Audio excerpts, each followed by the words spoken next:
Bienvenue dans cette nouvelle vidéo, j'espère que vous allez bien, moi ça va nickel. Alors on part pour une nouvelle vidéo, sur le thème de cette vidéo ce sera Marine Le Pen. C'est un sujet d'actualité depuis hier, que tout le monde parle, de la condamnation de Marine Le Pen et également de certains de son parti. Il y a eu des...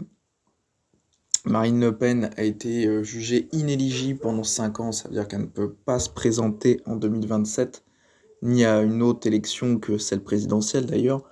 Donc pendant 5 ans, elle ne peut pas être élue de quoi que ce soit. Bon, elle va faire appel à cette décision, donc c'est pas encore totalement définitif. Voilà, tout dépend de ce que ça peut donner en appel, mais pour le moment, la décision à l'heure actuelle, c'est 5 ans d'inéligibilité, donc ça veut dire qu'on prive les Français de pouvoir voter pour elle.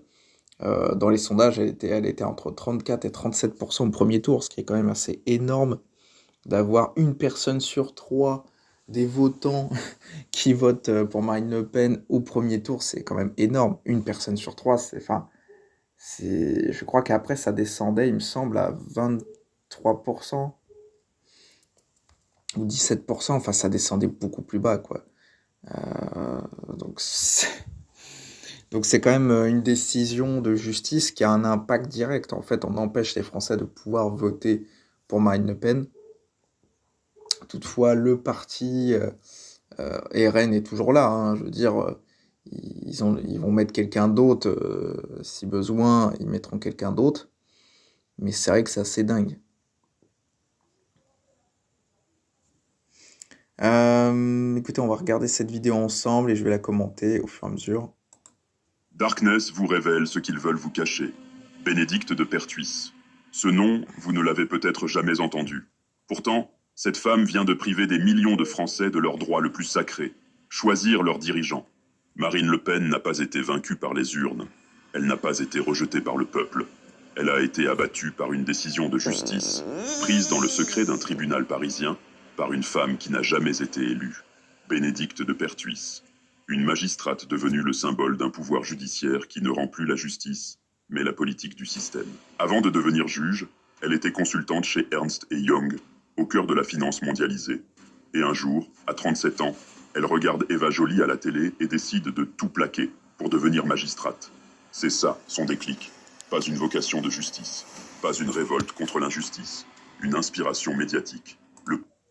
Ce qu'il est dit dans cette vidéo, déjà, c'est que c'est une personne de gauche, hein, qui a été inspirée par une écologiste, Eva Joly. Voilà, celle qui a condamné Marine Le Pen et de gauche, bon, on s'en serait un peu douté, hein, vu la... Mais ce qui est inquiétant, c'est que ça veut dire que si vous avez un juge qui est plutôt de gauche ou de droite, eh ben, il va rendre un jugement en fonction de sa couleur politique, enfin, son idéologie. Donc c'est vrai que c'est pas terrible, quoi. La justice doit être neutre. C'est comme un arbitre. Vous avez deux équipes sur le terrain, l'arbitre il doit être neutre. Il va pas commencer à dire bon penalty parce que là toi bon cette équipe j'aime bien donc bon c'est voilà c'est quand même incroyable. Et moi ce que j'aimerais dire également c'est que Bayrou a eu exactement les mêmes faits reprochés, mais par contre il n'y a pas eu de condamnation. Aucune condamnation pour Bayrou, donc j'aimerais bien aussi qu'on applique la peine pour les autres, hein, également, hein, parce que bon, je vois pas pourquoi il y aurait des passe-droits pour certains et pas d'autres, hein.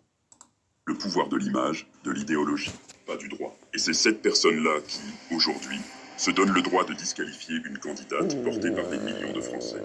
Une candidate que le peuple allait élire. Peu importe ce qu'on pense de Marine Le Pen. Ce n'est pas la question. Ce qui compte, c'est le principe.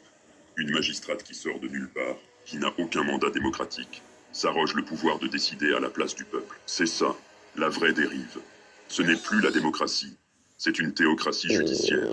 Un régime où les juges ne se contentent plus d'appliquer la loi, ils l'interprètent à travers leur filtre idéologique en ciblant ceux qui dérangent le confort de l'élite. Parce que Marine Le Pen dérange. Elle menace l'ordre établi. Et comme ils ne parviennent pas à l'abattre dans les urnes, ils dégainent la carte judiciaire. Le plus grave, c'est que cette mécanique est bien huilée. Derrière chaque grande figure d'opposition, il y a désormais une procédure, un dossier, une mise en examen en attente. On neutralise les candidats politiquement incorrects sans jamais passer par le suffrage. C'est une stratégie froide, implacable, bureaucratique. Et ça marche parce que les gens ne voient que la façade. C'est la justice. Mais la justice, quand elle est utilisée comme une arme, n'est plus la justice. C'est une dictature silencieuse. Combien de politiciens du système, mouillés jusqu'au cou dans des affaires bien plus graves, continuent leur carrière? Voilà, bah là, ce qu'il vient de dire, oui. Combien d'autres politiciens continuent leur carrière malgré des faits avérés? Bah, François Bayrou, typiquement, voilà, également Jean-Luc Mélenchon, hein, également tout ce qui est assistant parlementaire. Mais bon, l'Europe n'a pas, la Commission européenne n'a pas poussé le dossier plus loin, mais bon, ils n'ont pas eu besoin de pousser le dossier plus loin parce que comme il n'est pas en tête, il n'est pas en mesure de gagner l'élection, vous comprenez, ils n'ont pas besoin forcément de l'abattre tout de suite, ils gardent ce joker-là pour la suite si besoin. Combien sont protégés, blanchis, réélus? La liste est longue. Et tous ont un point commun. Ils servent le bon camp. Alors non, Darkness ne tombera pas dans le piège de l'émotion facile ou... Ça fait penser également à François Fillon, hein, qui a été littéralement abattu juste avant la première élection d'Emmanuel Macron, hein. Voilà, vous comprenez mieux pourquoi. Ouais, bon, sur ce, effectivement, je ne suis pas très content de cette décision, mais bon, j'aimerais bien qu'on applique surtout ce genre de peine aux autres partis, aux autres politiciens qui le méritent. J'aimerais bien qu'on fasse ça surtout. Et pour le RN, ce que je pense, c'est que ça ouvre la porte pour Bardella. Voilà, pour moi, Bardella va être président de la République, je pense. C'est euh, c'est c'est quasiment gagné. Tout, c'est surtout lui le grand gagnant de tout ça, même s'il peut pas le montrer plus que ça intérieurement.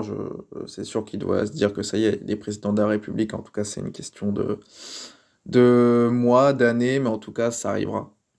Voilà, sur ce, bah écoutez, mettez un like pour me soutenir, mettez un commentaire de ce que vous en avez pensé. Et je vous dis ciao ciao pour une nouvelle vidéo.